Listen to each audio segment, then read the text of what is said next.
Olá, para onde você está olhando? Qual é a direção para onde você vai? Lembre-se de uma coisa: a direção é mais importante do que a velocidade. Eu sou Giovanni de Souza, este é o segundo trimestre de 2022 da classe de jovens. O perigo das tentações. Esta é a lição número 6. Olhando para a direção errada. Você tem ficado ocioso? Você é uma pessoa que anda ociosa? Cuidado, porque isso traz grandes perigos. Texto principal.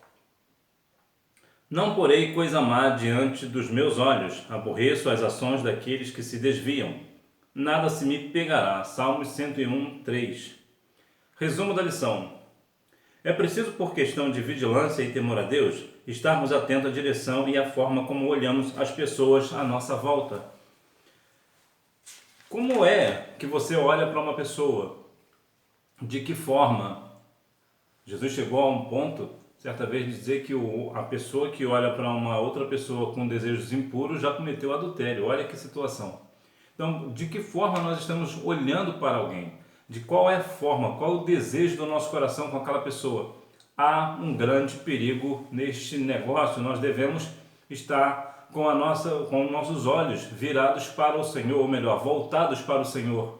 Que nós venhamos a cada dia mais viver uma vida assim, pautada na palavra, olhando sempre para o Senhor. Introdução. Mesmo sendo pessoas a quem o Eterno salvou pela sua graça, não estamos isentos de ocupar nossas mentes e o nosso olhar com aquilo que não agrada a Deus, e por isso precisamos estar sempre atentos. As pessoas, os cristãos, há muitos anos atrás, em alguns lugares até hoje ainda diz, que mente vazia é oficina do diabo.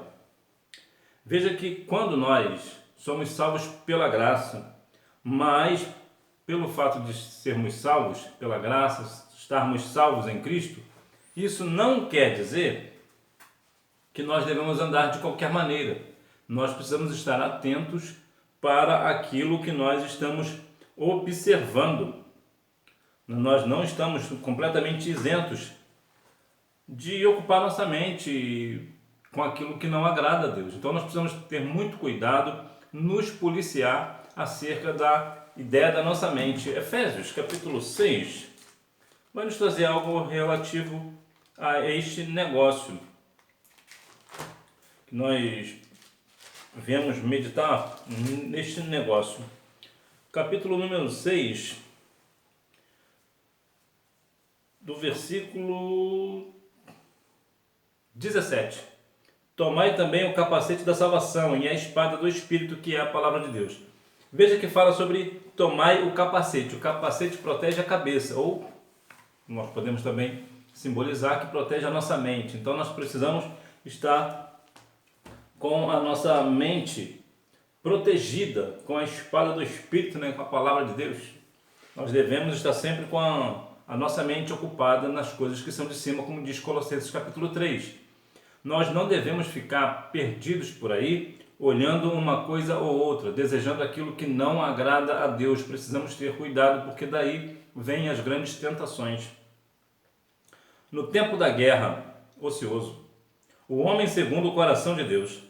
Ao estudarmos a respeito da tentação e queda de Davi, é preciso dizer que na época ele não era um jovem com pouca experiência de vida, e sim um rei coroado e experiente em batalhas. O que isso quer dizer para nós?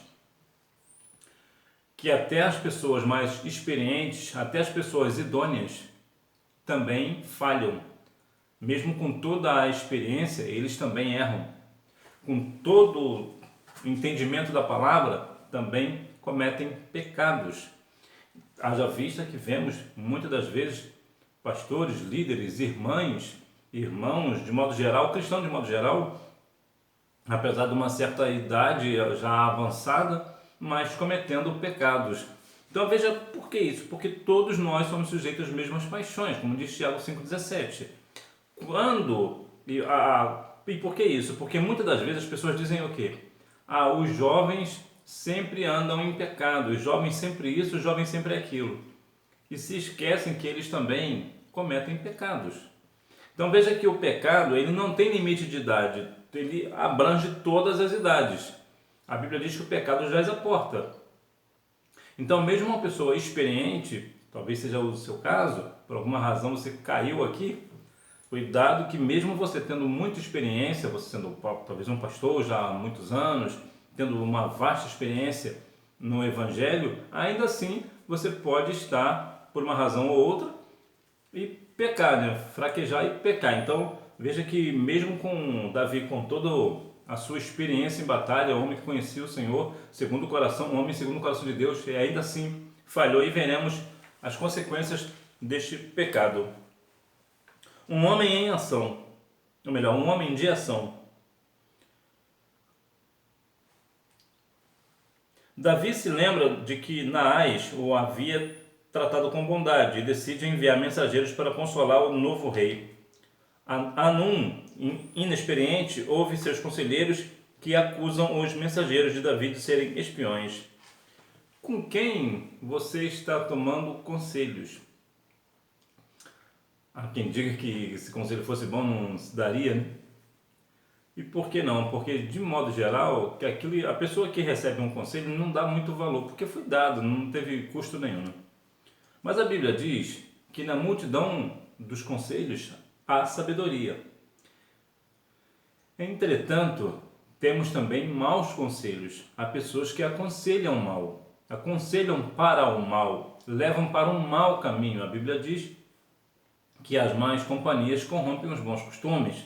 Então, que tipo de conselho você está tendo de alguém? Que tipo de pessoas você está indo pedindo conselho? E também, que tipo de conselho você tem dado às pessoas que te procuram?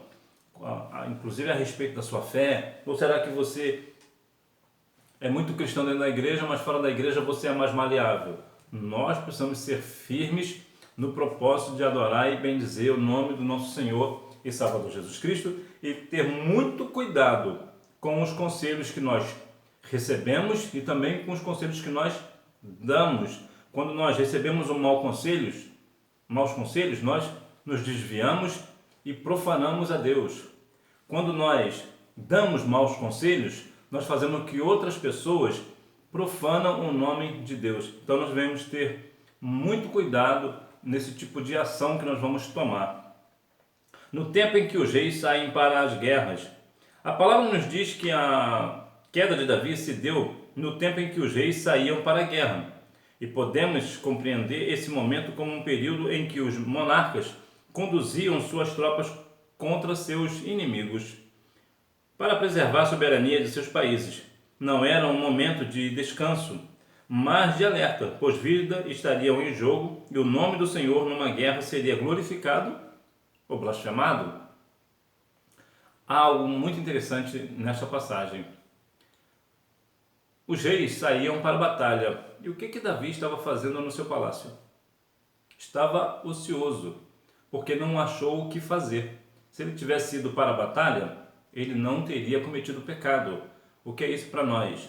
Muitas das vezes nós pecamos, nós falhamos, profanamos o nome do Senhor, porque nós estamos à toa, sem ter o que fazer. Nós não ocupamos nossas mentes, as nossas mãos. Veja que Neemias, capítulo 6, versículo 3, vai dizer que não posso descer porque eu estou fazendo uma grande obra. E quantas das vezes nós, por descaso com a obra do Senhor, nós descemos para dar atenção a qualquer pessoa. E aqui, no sentido de dar atenção a qualquer pessoa, sugere para nós, a gente perder o nosso tempo com pessoas que realmente estão contra a obra. Nós precisamos fazer como Neemias, ter o que fazer e continuar fazendo para agradar o Senhor. Então veja que Davi aqui, o primeiro problema de Davi foi estar ocioso, sem ter o que fazer, ao invés de ir para a batalha, ajudar os soldados, ajudar a ter a questão do país, né? Ajudar o país na questão da batalha. Estava fazendo o quê? Estava em casa, estava no palácio, observando, ocioso. Então, cuidado, você jovem, você precisa estar sempre ocupado, manter sempre a sua mente ocupada, justamente para não entrar nesse tipo de problema, né? De olhar o que não se deve olhar, olhando na direção errada, passeando pelo terraço. Por sua vez, Davi estava em um lugar alto, e quem está em um andar mais alto, em um prédio, consegue ver quem está nas partes mais próximas do nível do chão. Aquela visibilidade chamou a atenção de Davi e foi o começo de sua queda. Porventura, está você no lugar alto, olhando as pessoas de baixo? O que você está olhando? O que você tem observado? Veja que Davi estava no palácio, no lugar alto, vendo, olhando para baixo a nível do chão. O que isso quer dizer para nós? Quando nós estamos olhando para a direção errada, a nossa queda é iminente, a nossa queda acontecerá se nós não vigiarmos. Nós devemos ter muito cuidado naquilo que nós estamos olhando, observando. Me lembro que nas crianças nós cantávamos o hino que cuidado olhinho no que vê. E hoje parece que nós não compreendemos esse negócio. Podemos ver qualquer coisa, que tudo é possível, tudo é lícito. Não, nem tudo é lícito, mas nem tudo convém, né? Tudo me é lícito, mas nem tudo me convém. Nós devemos ter os nossos olhos ungidos pelo Senhor. Nós devemos observar aquilo que nós olhamos. Principalmente para nós homens, né? Nós somos muito presas, vamos dizer assim, né? Nós somos muito presos pelo aquilo que nós vemos. Então nós precisamos ter muito cuidado. E você, menina, cuidado com o que você mostra, né? Nós, homens, devemos ter cuidado com aquilo que nós vemos. E vocês, meninas, cuidado com aquilo que você mostra. Você entendeu, né? Então veja que aqui a queda de Davi foi simplesmente por estar olhando na direção errada. Portanto, olhe para o alvo, que é Cristo, que assim você não peca. O adultério consumado. Antes de dar prosseguimento ao seu plano, Davi pergunta a algumas pessoas do palácio quem era aquela mulher e lhe disseram que era Batseba, filha de Eliã e mulher de Urias, o heteu. Ele soube que ela tinha uma família e um marido. Mesmo assim, essas informações não frearam o ímpeto do rei. Ele envia mensageiros para falarem com a mulher a fim de que ela fosse para o palácio, onde o rei a esperava. Ali Davi consumou um dos seus pecados. Existem aqui dois pontos interessantes. Primeiro é a questão de Davi. Tem a questão das informações, né, que ele primeiro sondou quem era, quem deixava de ser, se tinha marido ou não, como é que eram as coisas. Primeiro ele sondou, ele teve informações. Mas mesmo tendo as informações, o que ele devia pensar? Bom, se ela é uma mulher casada, eu não posso tocá-la. Ele deveria pensar nisso. E depois ainda mais de quem ela era esposa, né? Veja que Davi aqui foi infiel com seu amigo, com seu soldado, né? Vamos assim dizer. A questão aqui, existem dois parâmetros interessantes. Primeiro é que Davi, como rei, ele usou da sua autoridade para possuir aquela mulher no ato de adultério. Ele usou a sua autoridade de rei. Trazendo para nós, há muitas pessoas hoje, muitos pastores que infelizmente usam da autoridade que Deus deu, a autoridade eclesiástica, e com isso acaba tendo relações ilícitas, né, de adultério com pessoas, né? Agora existe o outro lado. A mulher, essa mulher no caso, ela se deixou levar pela autoridade do rei e foi ter com ele. Ou seja, ela traiu o marido porque Davi era rei. Trazendo para nós, hoje muitas mulheres também se deixam levar, vai cometer um adultério porque está adulterando com o pastor. Então veja que aqui há os dois lados, mas aqui no ponto específico, a culpa principal é de Davi. Porque Davi era consagrado ao Senhor, Davi era o segundo coração de Deus. A responsabilidade era ele, tanto de ser servo do Senhor, como de ser rei, como também de ser rei. Então, a culpa principal aqui é de Davi, que isso fique claro. Mas a mulher também teve a sua culpa, que ambos cometeram adultério. Matando um marido e soldado honrado. Não bastou que Davi tenha ficado com a mulher de outro homem. Aquela relação sexual ilícita gerou uma vida. E Batseba foi falar com Davi, que estava grávida. Eu me lembro quando eu era garoto, minha mãe falava sempre uma coisa para mim. se uma menina aparecer aqui, grávida de você, falando que o filho é seu, você vai tomar uma surra que você nunca vai esquecer na sua vida. Hoje parece que, bom, assim minha mãe me ensinou que eu não devo mexer com filhas alheias, com meninas alheias, alheias que eu digo que é uma pessoa que não é casada comigo, né? E isso eu trouxe por toda a minha vida. Então hoje, qual é o ensinamento de hoje? Principalmente dos pais, principalmente você que é homem, é obreiro da casa do Senhor, tu vigia no que você fala. Qual é a frase de hoje? Quando aparece uma jovenzinha, uma ovelha, né? Vamos assim dizer, o que ele vai falar, o que um pai fala para o pai de uma menina? Prende a sua ovelha porque o meu bode está solto. Isto não é palavra de homem de Deus. Isso está errado. Todos nós devemos respeitar uns aos outros. Agora veja a situação de Davi. Ele cometeu um ato de adultério e essa mulher agora está grávida. E agora o que se vai fazer? Então veja que vai ter grandes consequências, consequências terríveis. O pecado sempre trará consequências. O pecado ele pode ser muito bom na hora, né? Que, como diz a irmã Marlene da minha igreja, ela diz que o pecado é bom e eu tenho que concordar com ela. O pecado em si ele é bom. Na maioria, né? Na maioria dos pecados o pecado é bom. Mas o problema é a consequência do pecado. Ele primeiro nos afasta do Senhor e também pode nos levar à perdição se nós não nos arrependermos.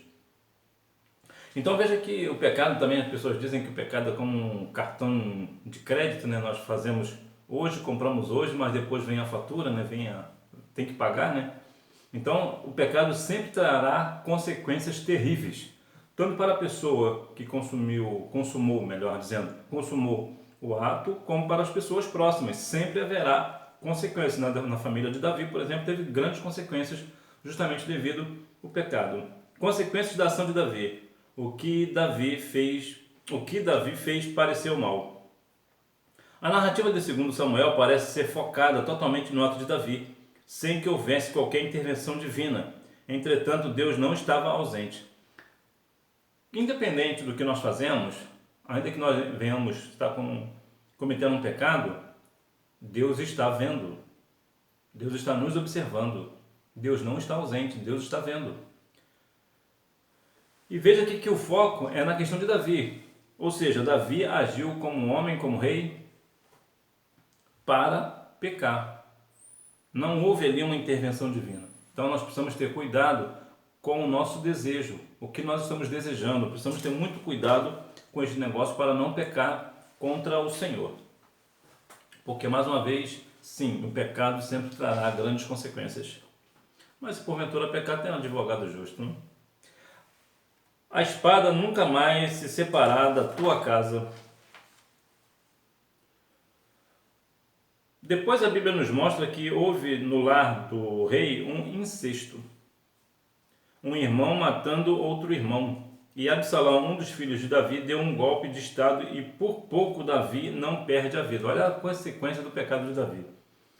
Custou caro para o rei ceder à tentação. Entendemos que Davi não planejou cair em tentação, nem pensou em matar alguém no dia em que cometeu o adultério.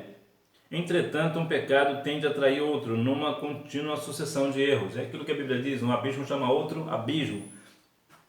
Então veja que primeiro foi o adultério, aí veio a gravidez, depois veio o incesto na família dele, depois um irmão matando outro irmão, depois Absalão quase matou Davi. Veja que houve uma grande confusão, uma grande consequência de pecados, perdição na vida de Davi. Por quê? Porque cometeu um pecado. E por que ele cometeu um pecado? Porque ele estava olhando para a direção errada. Quando nós estamos olhando para a direção errada, nós perdemos o foco, perdemos a direção. E mais uma vez, a velocidade não é mais importante, o mais importante é a direção.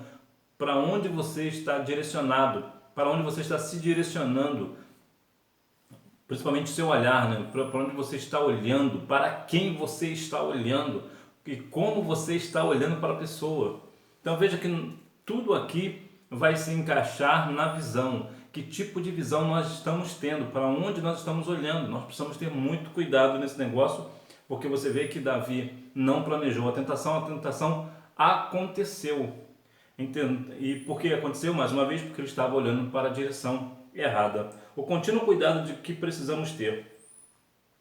Davi era um homem segundo o coração de Deus, e tal verdade significa duas coisas: que ele era uma pessoa que fazia o possível para agradar a Deus, que amava o Senhor e que havia sido escolhido por ele para uma grande obra, e que, mesmo sendo segundo o coração de Deus, Davi era um homem. Independente do que o cargo que uma pessoa ocupa, ela ou é um homem ou é uma mulher. No caso de Davi, Davi era rei. Era um grande homem de Deus, era um homem segundo o coração de Deus. Derrubou Golias, fez grandes vitórias em grandes batalhas, fez coisas extraordinárias no nome do Senhor. Mas ele era um homem como eu e você. E aqui eu digo de raça humana, ele era um homem sim, mas eu digo na natureza humana. Isso também serve para a mulher, quero dizer, né? A mulher também, independente do cargo que ela ocupa, missionária, regente de coral, seja lá o que for, presidente da república, não, independente, é uma mulher, então é sujeito a falhas. E o que nós temos que fazer nessas situações? Quando nós falhamos, ou quando nós falhamos, nós pedimos perdão àquela pessoa em que nós erramos e pedimos perdão também a Deus. E quando uma pessoa peca, o que nós fazemos? Nós perdoamos. Nós devemos perdoar. Agora, é claro que a pessoa também tem que tomar uma postura e parar de olhar para a direção errada. Precisa, como diz Provérbios 28, 11, né? 28, 13. Aquele que confessa o pecado e deixa, alcança a misericórdia. Nós devemos sempre nos desviar dessas questões. Devemos sempre... Provérbios 28, 13. O que encobre as suas transgressões nunca prosperará, mas o que as confessa e deixa alcançará misericórdia. Então veja que nós devemos estar sempre olhando para a direção certa e não olhando para a direção errada. Então que nós venhamos a cada dia mais compreender que mesmo que nós não estejamos com desejo de cair em tentação, ainda que nós não queremos pecar, o pecado já está à porta, o pecado está aí. Então se nós olharmos para a direção errada, nós cairemos. Nós precisamos ter cuidado com este negócio, principalmente você que é jovem, tem grandes desejos, né? Então precisa ter muito cuidado. Conclusão: a tentação de Davi nos mostra que ninguém está imune aos desejos do coração e que um momento de falta de vigilância é suficiente para manchar toda uma história de vida. Também aprendemos que certos pecados têm consequências duradouras e mortais e que podem ser evitados se, ao invés de estar ociosos, estivermos fazendo o que fomos chamados para realizar. Precisamos fixar o nosso olhar naquilo que Deus espera que façamos. Deus não te chamou para uma determinada situação, então faça aquilo. O Senhor não te chamou para a obra, então faça. E independente, louve ao Senhor, né? Independente do que o Senhor te chamou para fazer. Talvez você pense, mas o Senhor não me chamou para fazer nada. Sim, Ele te chamou. Você ainda pode não ter ainda descoberto o teu chamado, mas sim, o Senhor te chamou para o negócio. E o que você tem que fazer? Continuar na presença do Senhor, buscando o Senhor, enquanto se pode achar, invocando o seu nome enquanto Ele está perto. Por quê? Porque um erro que nós cometemos, ele acaba com uma vida inteira. Porque você e eu, nós não seremos lembrados, de modo geral, pelo aquilo que nós acertamos, mas sim pelo aquilo que nós erramos. Então nós devemos ser uma referência daquilo que é certo, assim como era Jó. Jó foi uma referência daquilo que era certo, correto e justo. E nós devemos seguir o exemplo de Jó. Precisamos estar sempre sabendo que o nosso Redentor vive e que Ele se levantará. Agora nós devemos estar com as nossas vidas no altar, porque sabemos que o nosso pecado vai ter consequências duradouras e mortais. O pecado, ele tem dois tipos de morte. Ele mata duas vezes. Ele mata tanto na questão espiritual quanto também no físico. Há pessoas que pararam na sua caminhada porque pecaram, porque falharam e não conseguem de uma forma ou de outra se levantar, porque a consequência do pecado é sempre grande, porque um pecado vai entrando com outro pecado e parece que aquilo não acaba nunca. Então as pessoas com o tempo acabam ficando entristecidos e enfraquecidos na fé por conta dessas coisas, mas isso tudo só passou porque estavam olhando para a direção errada e cometeram um pecado por conta disso. Então nós devemos vigiar nesse aspecto. Hora da revisão. Número 1, Anaum. Número 2, no tempo que os reis saem para a guerra. Número 3, passeando no seu terraço. Número 4, Deus ungiu Davi e deu a ele posses, bens e o reino de Israel. Número 5, a perda da criança que iria nascer e a contínua guerra que haveria na sua família. Veja que tão aflição passou Davi. Davi sofreu por consequência do seu pecado. Ele pecou e o pecado ele vai chegar, a conta vai chegar. Então que nós venhamos a cada dia mais ter no nosso coração isso que o Davi disse em Salmos 51:11. Não me lances fora da tua presença e não retires de mim o teu Espírito Santo. Quando nós reconhecemos que nós falhamos e voltamos para o Senhor, a Bíblia diz que todo aquele que vier a mim, de maneira nenhuma eu lançarei fora. Nós devemos sempre voltar para Deus, ainda que nós falhamos, porque sim, somos homens, mulheres, nós falharemos. E nós devemos compreender que apesar, nós não devemos fazer as coisas premeditadamente, né? Não devemos premeditar um pecado. Mas se ele acontecer, se a gente não vigiar e acontecer, o que nós devemos fazer?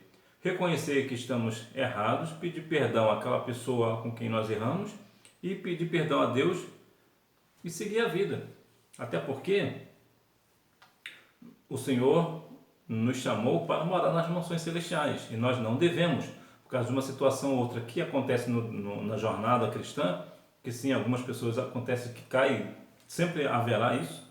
Nós devemos sempre reconhecer o nosso erro, devemos sempre pedir perdão ao Senhor e compreender que o Senhor, Ele nos julga, o Senhor, Ele nos ama. Então, quando nós erramos, quando nós falhamos e pedimos perdão a Ele de todo o nosso coração, o Senhor sempre irá nos perdoar. Mas nós devemos sempre estar firmes na Sua palavra, buscar ao Senhor enquanto se pode achar, invocar o Seu nome enquanto Ele está perto, ter sempre aquela busca pelo reino.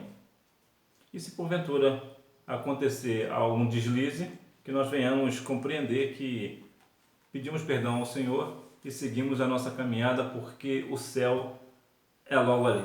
Que Deus em Cristo continue abençoando a sua vida, que você tenha uma boa aula, não deixe de ir à Escola Bíblica Dominical, até porque quem faz a escola é o aluno. Tchau!